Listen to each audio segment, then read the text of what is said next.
In life, many of us make fast decisions. We quickly say someone is wrong just because they think differently. We believe that only our idea is correct, and anyone who disagrees must be mistaken. But the truth is, most problems in life can have more than one solution. When we judge people without understanding them, we stop ourselves from learning something new. Today's story teaches us why different points of view matter, even when they sound strange at first. It shows how an answer that looks wrong may actually have a reason behind it. And this lesson comes from a little girl who teaches us in the simplest but most powerful way. There was a small and beautiful village, and in that village lived a cheerful girl named Emily. She was always full of energy. She loved school, loved playing with friends, and she carried a tiny backpack with her books and notebooks every day.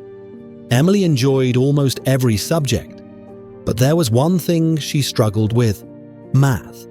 Even simple addition and subtraction made her confused.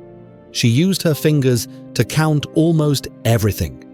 At her age, it was normal, but her family still worried because other children were learning fast. One day, her teacher, Mr. Johnson, told the class to draw a picture. The children became excited because drawing was their favorite part of the day. Emily also became happy. She was not good at math, but she was the best artist in the class. She took out her pencils and crayons and started drawing with full focus. When the drawings were done, Mr. Johnson checked everyone's work. He encouraged the children, wrote kind words in their notebooks, and praised their creativity. When he saw Emily's drawing, he smiled and wrote, "Well done, Emily. Great work." Emily felt proud. She couldn't wait to show it to her mother. After class, all the kids ran outside. Some went to the playground, some to the canteen.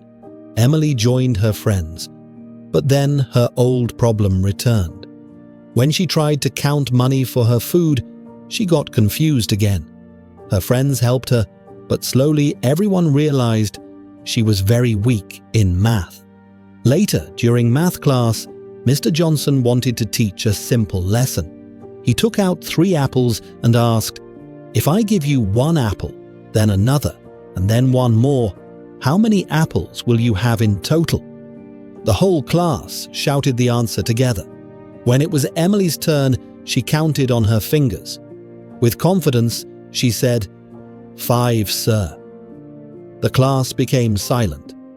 Mr. Johnson thought she got confused because she didn't like apples, so he asked again with strawberries. He said, "If I give you 1 strawberry, then another, and then 1 more, how many strawberries will you have?"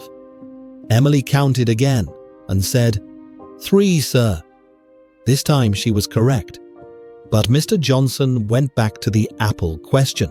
He placed the apples in her hand one by one and asked, "Now tell me, how many apples?" Without a second thought, Emily said, "4, sir." Mr. Johnson became frustrated. He raised his voice and said, "I gave you only 3 apples. Why are you saying 4? Emily stepped back, scared, and softly replied, "Because I already have 1 apple in my backpack, sir." Mr. Johnson stood silent. He finally understood. Emily wasn't wrong. She was simply answering from her own reality. She wasn't thinking like the rest of the class. She was thinking about what she already had, and that changed the total for her. My friends, this happens in our lives too. Many times we think someone is wrong, but maybe they are seeing the situation from a different angle. Just like how many ways exist to reach the answer 10. Yes, 5 plus 5 is 10, but 6 plus 4 is also 10, and 3 plus 7 is also 10. Different methods, same result. So before we judge someone, before we call someone wrong, we should take a moment to understand their perspective. Maybe their answer is different because their life experience is different. Listening can save relationships. Understanding can prevent fights. And patience can help us see the truth that we often ignore. If you enjoyed this story, don't forget to like, share, and comment. Your one comment motivates me to create even better stories for you. Thank you so much for listening. We will meet again with a new, inspiring story. Keep learning, keep growing, and keep your heart open to different ideas.